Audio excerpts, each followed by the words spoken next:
Igarananyate abiyyo maalon falmi guba maalon baasinayo.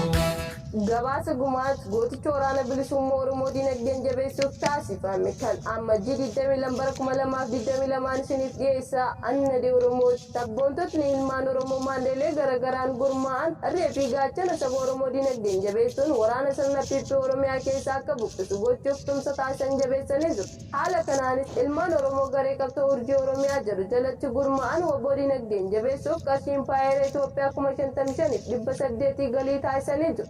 Deeggarsi gooticha waraana bilisummaa Oromoo dinagdeen finnisuuf taasifamu jabaatee itti fufuun jaarmiyaan tokkummaa baqattoota Oromoo biyya Yemen Koonyaa Maariif iddoo addaa Mahaxxaa Kaaliif jedhamutti ayyaana ammajjii tokko guyyaa waraana bilisummaa Oromoo woboo fi bara haaraa kan bara 2022 sababeeffachuun magaalaa fi baadiyyaa garaagaraa irraa walitti dhufuun ayyaanichas kabajanii gumaacha woboo fi haala Swiidii 12,000 gumaachanii jiru. Gumaacha kana gama fuulduraattis kan itti fufan ta'uu beeksisanii jiru. Akkasumas ayyaana kanarratti caalbaatii nyaata aadaa diraamaa fi waloloolee barsiisoo ta'an dhihaatanii uummata bashannansiisanii jiran jechuun gabaasa ajajaa olaanaan ABO woboo irratti biyyoolessa Oromiyaa qaqqabsaniin beekuun danda'ameeti jira. Nutis galanni keessan bilisummaa haa ta'uttiin jan horaa bulaa deebanaa injifu.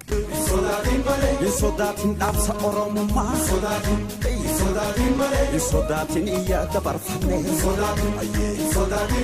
sodaatiin gadaan bilisummaa. Sodatin